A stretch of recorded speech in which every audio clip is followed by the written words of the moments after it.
How does a nation go from prosperous to collapse? Well, in today's video, we are going to look at that, see the actual data, the details of how it's going on before our very eyes.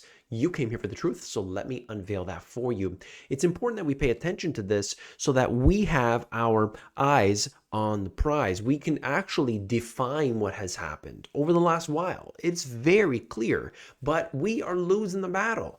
Through the process of inflation, the devaluation of our currency, we don't stand a chance to be able to afford just about anything in the coming years. I'm going to show you what's going on with layoffs. We are talking about thousands of people being laid off right now today.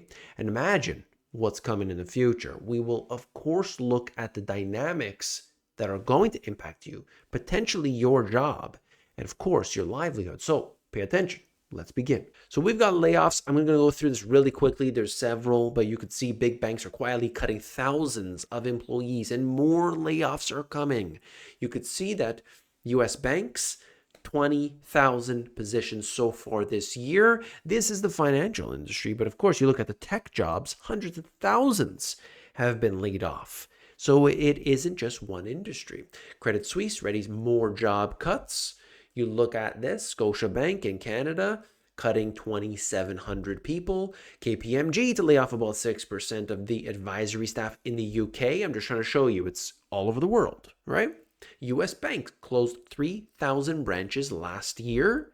And then Bank of America closes 21 branches in 1 week. Wells Fargo, 15 branches. We are seeing this all over the place. I've heard from you as well, the things that have changed. But it's not just that. It's LinkedIn as well, doing more layoffs. And Nokia, cutting 14,000 jobs. Okay, one by one, they all seem to be going and trimming the fat, they would like to say. So what exactly is going on here? It's important that we pay attention to these details. First things first, there was massive economic growth following World War II. You looked at all of the charts and you could see storming ahead, growth everywhere. The gold was coming to the US. They had the stable currency. You were seeing optimism. I mean, it was positive, left, right, and center. The growth was there. Everything. And that post-war economy and the fact that they were part of the victors of that war gave them what they would call the spoils of war.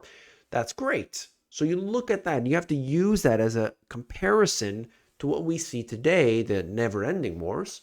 And it's certainly very different. It hasn't benefited the people overall, right? It's not as if the war ever ends. It's not as if there's the spoils of war for the people. The gold isn't coming. Focus on the shareholders now more than ever before. Don't you find that? Oh, let's not do dividends. Let's not reinvest. Let's not, put things to make better products and services and so on. Let's buy back our own shares so that the directors, the CEOs, the other C-class people, and everyone else that's holding those shares will benefit. But of course, it doesn't overall make things better. If you look at the example of Apple, you could see this overall. There hasn't been really any inventiveness, but they're just trying to play defense at this point. Let's keep the stock moving up and let's do the absolute minimum we can to each and every model of our devices and we'll be okay. Oh, but we're a services company now. Anyway, whole different story. Here we go. Debt is overused during a boom and during a crisis right now, more than ever before. So compare that to that period of time, not necessarily right after the war, but even, many years later, it's very different. 1970s and beyond, very different world, especially since the financial crisis, even more so. Debt, deficits, money printing all over the place. So a big change. And we have moved away from that prosperity. Maybe it's in your circumstance, maybe it's your parents, but how many times have we heard one person in the household was able to, no problem, as long as they were employed, afford the car, afford the house, typical suburban home. It wasn't a challenge. They weren't scrambling. They weren't living in their cars. There weren't homeless shelters everywhere, on every corner. There weren't even all the safety nets we see today. And yet somehow it was okay. I'm not saying it was perfect by any means. But despite how much money has been put into the system to supposedly help everybody, it seems like it's gone into a black hole, hasn't it? Isn't it strange? Isn't it odd? Right. Reversion to the mean. We can expect it at some point, a reckoning. And that's going on right now, today. People are frustrated, they're fed up, and things are certainly at a breaking point, a tipping point, as Gladwell would say. I live in my car. This is an article, you do see these, and of course, I've seen so many videos about areas in San Francisco, other places where there's just, whether it's a parking lots, whether it is a strip, or like a street, and people just lined up one after the other, RVs, cars, all these things, vans, and they've become, a whole bunch of people just live there on the side of the road. It's not really anything. It's just on the side of the road. But one person did it, then another person, and now it's everywhere. They're doing this everywhere. And in this particular circumstance with this lady, she basically said, look, I make $72,000 a year. However, made some bad decisions, got into some bad debt. One thing led to another bad. It was, she says this, it was her fault. But the point is, how many other people are in that circumstance? A lot. And that's where we're at. Just imagine right now, the most ever people can't pay their car bills. That's not good. That is a terrible sign. The student loans come in online too, and everything else. My goodness. Well, this is talking about the shrinkflation in products. You know that, and the number I wanted to use here, they calculated at 12% reduction. So imagine if the price went up by 12%, you'd be pretty upset. But now they just shrink the box 12%. And by the way, the quality probably just goes down and down and down. Saving money to buy a house, your dollar goes half as far as it did at the end of 2020. And for a lot of people, this is why I don't understand these YouTubers out there who are saying you are going to see the prices of homes collapse tomorrow because of one thing or another. Is it the Airbnb thing? Is it just because the prices are too high? I understand that they should come down. They should come down by at least 50%. And that would make them still unaffordable in many cities. But will they? I don't know. What's going to actually make it come down? Understand, as they say right here, the value of your dollar when it comes to buying a house, you're using debt, is literally, it has half of its purchasing power. Now that, when you think of it like that, it's crazy. And so you were sitting there waiting. My favorite YouTuber said, I got to wait right here. I got to sit on my hands so that I can be ready for when that crash happens, and I'm going to buy up everything. Oh, that's right. You're going to buy it with cash or going to use debt? What's the interest rate going to be at? Are they going to cut interest rates? Well, why? What kind of crisis is it? Are you ready to invest in that crisis? Is it pandemonium in the streets? Are you just going to go indiscriminately buying real estate? What about the different areas out there? Okay? And if they cut interest rates, do you foresee the possibility that prices don't go down that much because of, let's say, inventories? It could be any number of reasons, but that they actually go up from here. Now, what would you do? This is the concern. And watch out who you listen to, please. The number one factor, I've been researching this every single day for well over a decade. These people in control of this money supply want one thing: inflation. They don't want deflation. They want inflation, and they will do anything to make it happen. Yes, there can be deflation. Absolutely. Of course. But what are they going to achieve in the end? In the end, more inflation. So be mindful of that.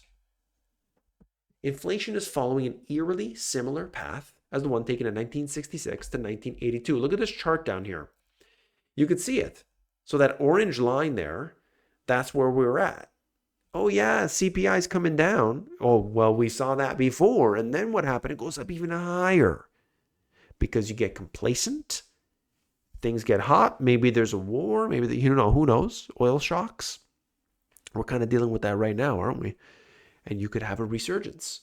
And then, of course, that means they have to increase interest rates even more. That would be devastating. What's going on with the jobs, though? Well, I just wasn't in the mood to work. American employees reinvent the sick day. Younger employees especially are calling in sick more than they used to, and some employers say it's costing them money.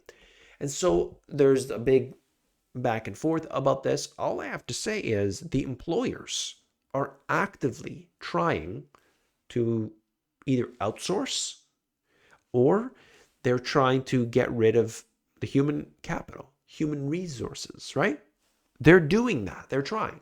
Maybe they can't. Maybe they can't do that this year. Maybe they can't do it in the next 2 years. Maybe not even in the next 5 years. But they're going to do it. They're going to try everything they can to get rid of people. So keep that in mind. All right? Just keep that in mind. The new robotic solutions, Sequoia and Digit, will support workplace safety and help Amazon deliver to customers faster. So basically, this is all about the robots that are used at Amazon. I noticed one YouTuber is using a clickbait title saying that, making it seem as if Amazon just bought 750,000 robots and now they're going to replace a bunch of jobs. No, but they do have 750,000 robots and they do want to, have less employees and want more robots. They're more efficient. They work 24 hours a day. That's the way the corporations work. But when you look at that, understand, number one is that they are the second biggest employer in the United States. You could argue about, the working conditions and so on, but they have a lot of people. It's not as if they're just bringing in these robots and getting rid of the people. No. Long term, though, we know what their goals are. It's increasing productivity. So keep that in mind. AI, automation, and the fact that the companies have said specifically, we are trying to implement more technologies. That's the writing on the wall. Do you see what I'm saying here? All right. Now, you as the individual, you need to get your situation sorted out. And what you can do is, number one, the very first thing is understand that you need to improve your skills. You can do that through any number of means.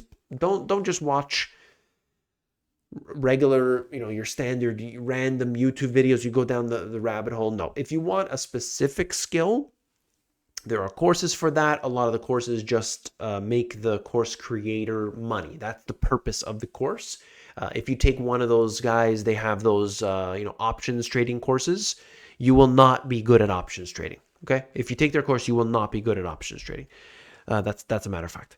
But what you can do, for instance, if you want to learn how to do robotics, AI, automation, why not learn that skill? You can do it for free. Class Central.